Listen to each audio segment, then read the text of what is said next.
Bonjour, bien-aimés dans le Seigneur. Aujourd'hui, je vais partager avec vous un enseignement. Mais avant tout, je vous souhaite une bonne et heureuse année 2022. Que la grâce du Seigneur Jésus-Christ soit avec vous. Amen. Bien, la portion des Écritures qui fera l'ossature de mon enseignement de ce jour est tirée dans le livre de Matthieu. Nous allons au chapitre 22. Les versets 34 à 38. Nous lisons au nom du Seigneur. Les pharisiens, ayant appris qu'il avait réduit au silence les Sadducéens, se rassemblèrent. Et l'un d'eux, docteur de la loi, lui fit cette question pour l'éprouver. Maître, quel est le plus grand commandement de la loi? Jésus lui répondit, tu aimeras le Seigneur, ton Dieu, de tout ton cœur, de toute ton âme et de toute ta pensée. Amen. Père, ajoute des bénédictions à ta parole et parle par mon canal en ton peuple. Que toi seul te manifester. Ouvre mon entendement à la connaissance de ta parole et emmène-moi dans les profondeurs des vérités cachées dans ces Écritures au nom de Jésus. Amen. Donc le thème que nous abordons en ce jour est aimer Dieu. Aimer Dieu, c'est la thématique que nous allons aborder en ce jour. Aimer, c'est avoir un sentiment passionné. Et ce sentiment passionné nous pousse à respecter et à vouloir le bien de quelqu'un. Car lorsqu'on aime, automatiquement, nous accordons à la personne que nous aimons notre respect. Aussi, nous désirons plus que tout le bien et ce qu'il y a de mieux pour cette personne. Aimer, c'est aussi prouver de l'affection. Aimer, c'est aussi prouver de l'amour. Et là, nous parlons d'aimer Dieu. Et le Dieu dont il est question n'est pas un quelconque Dieu, n'est pas une quelconque divinité. Mais nous parlons du Dieu créateur des cieux et la terre. Nous parlons du Dieu créateur de l'univers. De celui par qui toutes choses tirent leur essence. C'est de ce Dieu dont il est question. Et dans cette portion des Écritures que nous venons de lire, nous voyons que les pharisiens étant rassemblés vinrent auprès de Jésus pour trouver des moyens afin de l'éprouver. Et l'un d'eux, docteur de la loi, vint pour lui poser une question. Il dit, Maître, quel est le plus grand commandement de la loi? Et Jésus va révéler à ces pharisiens le plus grand commandement de la loi en citant le Deutéronome 6, le verset 5. Car dans Deutéronome 6, le verset 5, il est dit « Tu aimeras l'Éternel ton Dieu de tout ton cœur, de toute ton âme et de toute ta force. » Donc nous voyons par là que Jésus répète ce qui avait été dit dans l'Ancien Testament. Et pour Jésus, il juge ce verset ou il juge cette parole comme étant le plus grand commandement de la loi. Et dans cette parole citée par Jésus-Christ se cachent trois clés. Et ces trois clés nous permettent d'évoluer dans notre marche avec le Seigneur. Car ce qui compte le plus, c'est notre relation avec Dieu. Il n'y a pas de plus important qu'avoir une bonne relation avec Dieu. Nous pouvons avoir des bonnes relations avec des hommes. Nous pouvons avoir des bonnes relations avec notre entourage. Mais si nous n'avons pas une bonne relation avec Dieu, toutes nos relations ne servent à rien. C'est pourquoi Jésus nous montre une voie qui nous permettra d'avoir une intime relation avec Dieu et de grandir dans la marche avec le Seigneur. Et les trois clés, nous allons les voir tout de suite car cela est refermé dans le verset 37 des passages que nous venons de lire. Il est dit au verset 37, « Tu aimeras le Seigneur ton Dieu de tout ton cœur. » C'est la première clé. De toute ton âme, la deuxième clé, et de toute ta pensée, la troisième clé. Aimer Dieu de tout son cœur, c'est avoir un cœur dévoué pour l'éternel. C'est avoir un cœur entièrement, un cœur qui appartient entièrement à l'éternel. Non un cœur partagé entre Dieu et le monde. Non un cœur partagé entre Dieu et les biens matériels du monde. mais un cœur pleinement dévoué à servir l'Éternel, pleinement dévoué à suivre Dieu. Et nous voyons dans la Bible un homme qui a servi Dieu de tout son cœur. Et cet homme, c'est David. David était un berger. Et lorsque Dieu s'est souvenu de lui en lui donnant l'encens qu'il faut pour passer roi d'Israël, ce dernier avait atteint une position élevée. Ce dernier avait toute la gloire qu'il faut. Et cette gloire pouvait le pousser à mener sa vie comme bon le semblait. Cette gloire pouvait le pousser à faire ce qui lui plaisait. Mais David avait son cœur entier à l'Éternel. Il avait un cœur dévoué à l'Éternel, car tout ce qu'il faisait, il le faisait pour Dieu.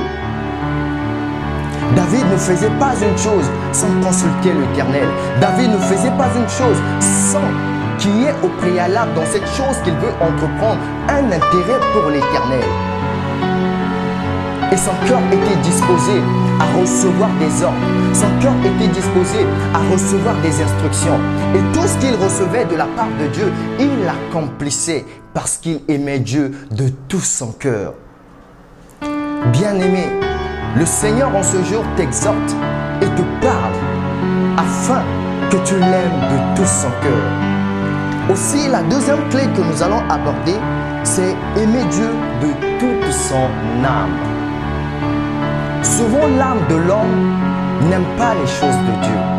Car même lorsque nous sommes nés de nouveau, c'est notre esprit qui est recréé et régénéré. Donc, l'esprit est identique à Jésus. L'esprit est recréé à l'image de Dieu. Cependant, notre âme et notre corps est toujours attaché aux désirs et aux convoitises que nous avions auparavant. Donc, il faudrait que notre identité spirituelle influence notre âme et notre corps. C'est pourquoi David, dans la dimension spirituelle ou dans la dimension de son esprit, pouvait dire à son âme: mon âme bénit l'Éternel, que tout ce qui est en moi bénisse son saint nom. Que tout ce qui est en moi bénisse son saint nom. Donc David, dans la dimension de l'esprit, obligeait à son âme de bénir l'Éternel, obligeait à son âme de reconnaître les bienfaits de Dieu. Pourquoi? Parce que l'âme, comme je l'ai dit, peut ou ne pas accepter les choses de Dieu. Et lorsque nous avons une âme disposée pour le Seigneur, cette âme désire la présence de Dieu. C'est pourquoi Ésaïe pouvait dire, dans Ésaïe 26, le verset 9, il est dit: mon âme te désire pendant les nuits et mon esprit te cherche au-dedans de moi. Donc l'âme d'Ésaïe était disposée à désirer le Seigneur pendant les nuits. Pourquoi? Parce que l'esprit d'Ésaïe avait influencé son âme et a amené son âme à aimer les choses de Dieu. C'est là une personne qui aime l'Éternel de toute son âme. Et enfin, nous parlons d'aimer Dieu de toute sa pensée. Aimer Dieu de toute sa pensée, c'est tout le temps méditer des choses qui concernent Dieu. Méditer des choses qui concernent le royaume des cieux. Méditer des choses vraies, des choses pures, des choses aimables, des choses justes. Aimer Dieu de toute sa pensée, ce n'est pas laisser ses pensées divaguer dans tous les sens et penser à des choses contraires à la volonté de Dieu. Penser à des choses qui peuvent souiller notre corps. Penser à des choses qui peuvent nous éloigner de la sainte présence de Dieu. Il est écrit dans Philippiens 4, le verset 8, nous allons le lire ensemble. Philippiens 4, le verset 8, il est dit: au reste, frères, que tout ce qui est vrai, tout ce qui est honorable, tout ce qui est juste, tout ce qui est pur, tout ce qui est aimable, tout ce qui mérite l'approbation, tout ce qui est vertueux et digne de louange soit l'objet de vos pensées. Si vos pensées sont constituées de toutes ces choses citées dans les Écritures, vous aimez donc Dieu de toute votre pensée. Car toutes Toutes ces choses glorifient le Seigneur. Toutes les choses citées dans les Saintes Écritures honorent Dieu. Car lorsque tu penses à des choses vraies, tu honores Dieu avec ta pensée. Lorsque tu penses à des choses honorables, justes, aimables, qui méritent l'approbation, tu honores Dieu avec ta pensée. Et donc voilà les 3 clés révélées dans cette parole citée par Jésus-Christ de Nazareth. Nous parlons de l'amour parce que Dieu nous a aimés le premier. C'est son amour qui lui a poussé à nous créer. Et il est dit dans 1 Jean 4, le verset 19, pour nous l'aimons parce qu'il nous a aimés le premier. Donc c'est l'amour de Dieu qui nous pousse à l'aimer en retour. C'est pourquoi nous parlons d'aimer Dieu. C'est pourquoi nous parlons de l'aimer de tout son cœur, de toute son âme et de toute sa pensée. Aussi, pourquoi nous parlons d'aimer Dieu? Nous parlons d'aimer Dieu parce que lorsque tu aimes Dieu, il est plus facile pour toi de lui obéir. Il est plus facile pour toi de faire la volonté parfaite de Dieu. Il est plus facile pour toi de faire tout ce que l'Éternel te demande. Nous avons un exemple dans le Nouveau Testament. Un exemple parfait, c'est celui de Jésus-Christ de Nazareth. Jésus-Christ aimait Dieu. Jésus-Christ aimait le Père. C'est pourquoi il a obéi à Dieu jusqu'à la mort sur la croix. Il n'a pas cherché à accomplir sa propre volonté. Il n'a pas cherché à faire ce que bon lui semblait. Mais tout ce que Jésus faisait, il le faisait pour accomplir la volonté de Dieu. Car Dieu lui donnait des instructions, Dieu lui donnait des directions, Dieu lui donnait des orientations. Et Jésus-Christ s'arrangeait pour accomplir toutes ces choses que Dieu lui demandait d'accomplir sur la terre parce qu'il aimait Dieu. Lorsque tu aimes Dieu, il est facile pour toi de l'obéir. Lorsque Dieu te dira, lève-toi et fais ceci. Puisque tu aimes l'Éternel, puisque tu aimes ton Seigneur, facilement tu l'accompliras. Nous, en tant qu'enfants, par exemple, et nous allons parler peut-être des enfants, les enfants obéissent à leurs parents parce qu'ils aiment leurs parents. Et c'est cet amour qui les pousse à obéir à leurs parents. Tout ce que leurs parents leur demandent de faire, ces derniers obéissent, ces derniers l'accomplissent comme il se doit. Lorsqu'on aime Dieu, on va désirer sa présence. Lorsqu'on aime Dieu, on va désirer plus que tout passer du temps avec Dieu. Lorsqu'on aime Dieu, on recherchera ce qui lui plaît davantage. Lorsqu'on aime Dieu, on s'attachera aux choses qui glorifient Dieu, aux choses qui honorent Dieu, aux choses qui concernent le royaume des cieux. Colossiens 3:2 déclare « Affectionnez-vous aux choses d'en haut et non à celles qui sont sur la terre. » Mais pour s'affectionner aux choses d'en haut, il faut aimer Dieu. Et en aimant Dieu, on aime aussi les réalités de Dieu. On aime aussi les choses qui honorent et glorifient Dieu. Nous parlons d'aimer Dieu parce que c'est ce qui compte. C'est ce qu'il y a de mieux pour nous, pour le chrétien. Pour le chrétien. Et l'amour, c'est ce qui manifeste réellement que nous sommes enfants de Dieu. Car Dieu est amour. Il nous a aimés le premier. Il nous a aimés avant la fondation du monde. Et en retour, il veut que nous puissions l'aimer. Il veut partager son amour avec nous. Il veut passer plus de temps avec nous. Il veut passer son intimité avec nous. Il veut nous révéler des choses. Il veut nous révéler des secrets. Car il y a des choses que Dieu ne révèle qu'à ceux qui passent du temps avec lui. Qu'à ceux qui l'aiment de tout leur cœur, de toute leur âme et de toute leur pensée. Il y a des choses que Dieu ne peut te révéler. Il y a des choses que Dieu ne peut vous révéler si vous ne l'aimez de tout votre cœur, de toute votre âme et de toute votre pensée.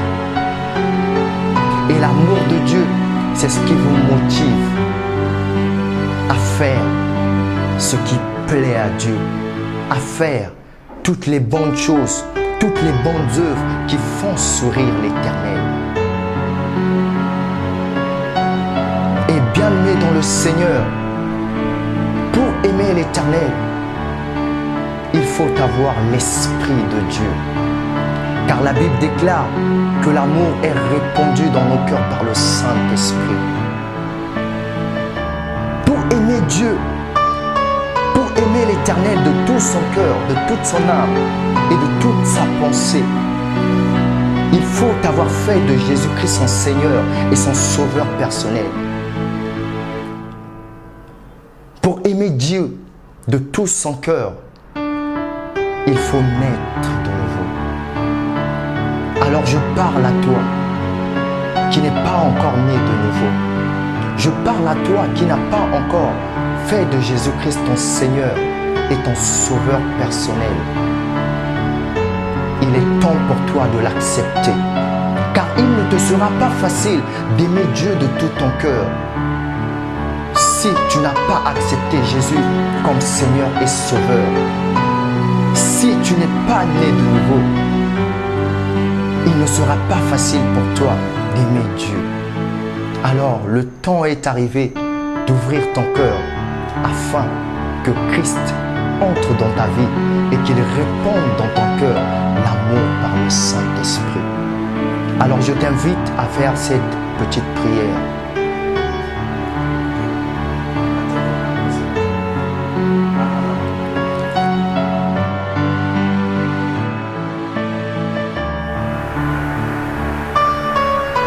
Seigneur Dieu, maintenant que j'ai entendu ta parole, je t'ouvre mon cœur. Je te prie de pardonner mes fautes et de me laver par le sang de ton Fils Jésus-Christ. Je t'accepte en ce jour comme mon Sauveur et Seigneur personnel. Reçois-moi à bras ouverts dans ton saint royaume et écris mon nom dans le livre de vie. Fais de moi ce que tu veux que je sois, au nom de Jésus-Christ.